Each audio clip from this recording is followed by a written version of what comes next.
The 1st Battalion, 29th Infantry, an interior battalion, has been ordered to organize a defensive position with its main line of resistance on Green Hill, just north of the Ohio Trail.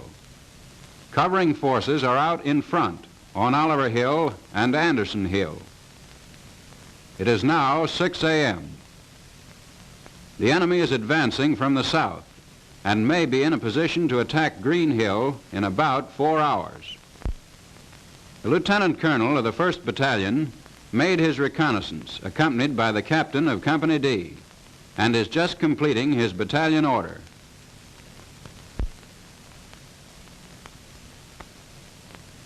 The captain of Company D takes his platoon leaders over the sector, orients them as to the general situation, and gives orders to each platoon leader pertaining to his platoon.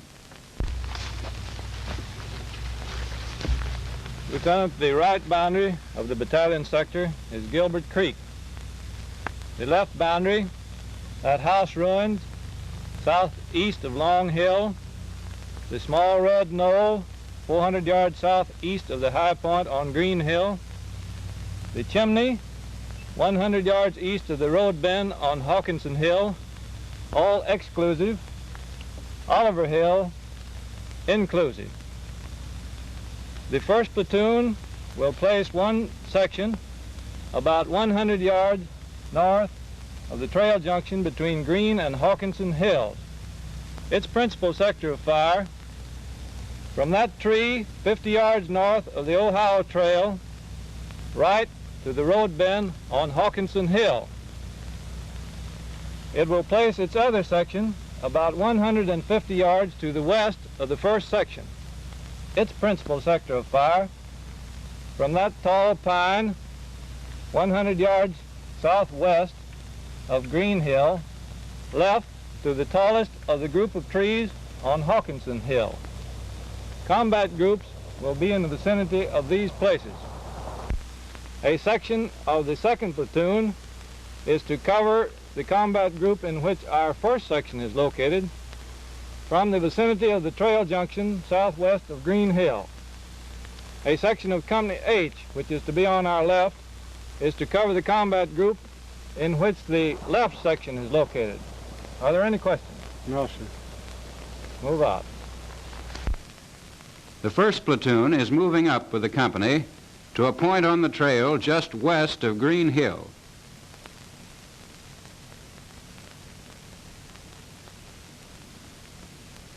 The platoon leader is accompanied by the agent corporal and the messengers.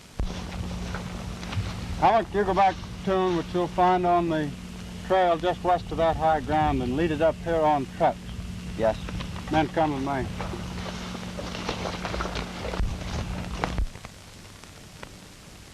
The messenger finds the platoon in concealment in the trees and brush in rear of Green Hill. He leads it forward toward the area of the gun positions.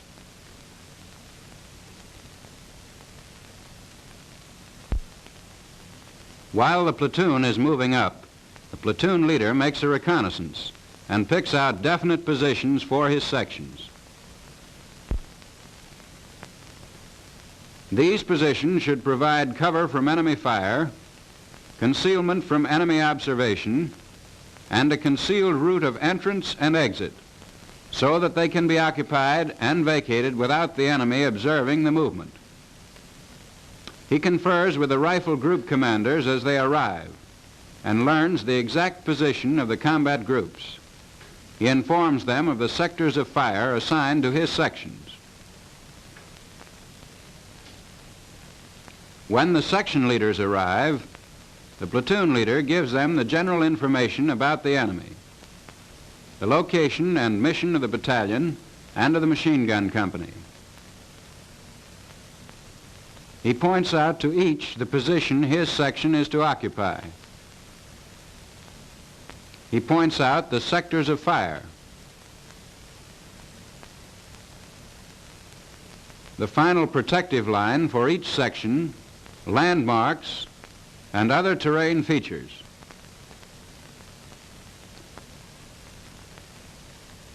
He also indicates alternate and supplementary positions.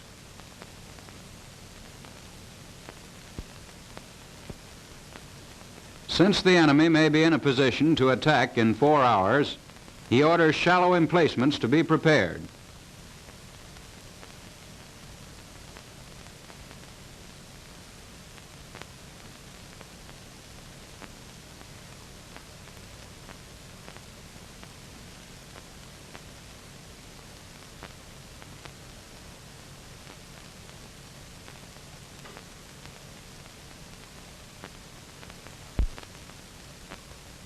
The squads arrive while the platoon leader is issuing his order to the section leaders and unload their equipment just in rear of the positions to be occupied.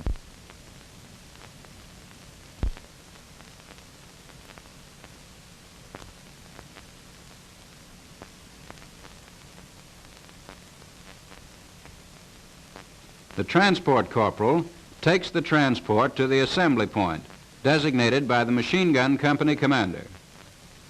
In the defense, all of the transportation of the company is assembled at one place, usually near the ammunition distributing point.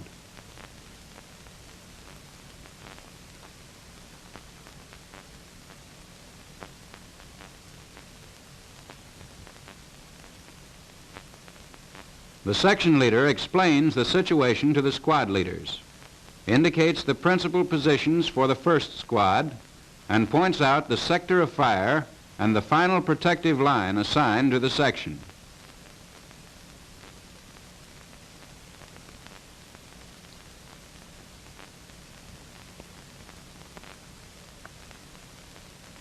He then points out the principal position for the second squad and gives instructions to both squad leaders regarding the location of alternate and supplementary positions.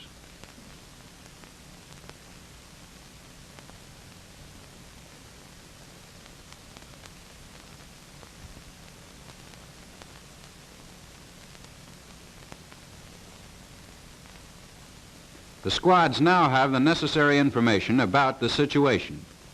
They know the location of the positions to be occupied and their sectors of fire. They have been instructed to prepare shallow emplacements.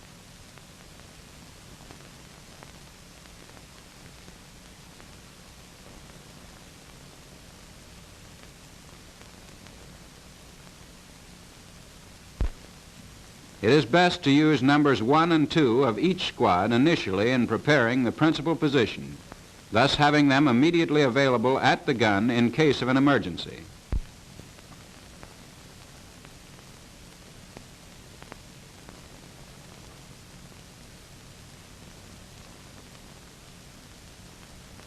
The remaining members of the squads are available for other work, such as clearing fields of fire, constructing shelters, obstacles, and communication trenches.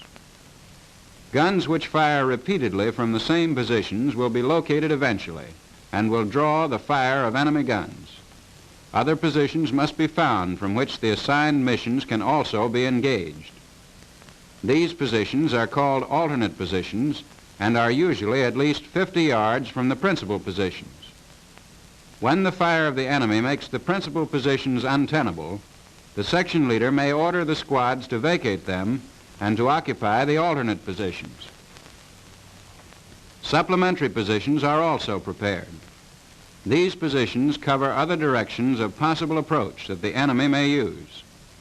Should the enemy attack from an unexpected direction, the supplementary positions will be occupied upon orders of the company commander to meet the attack, or in an emergency upon orders of the platoon leader.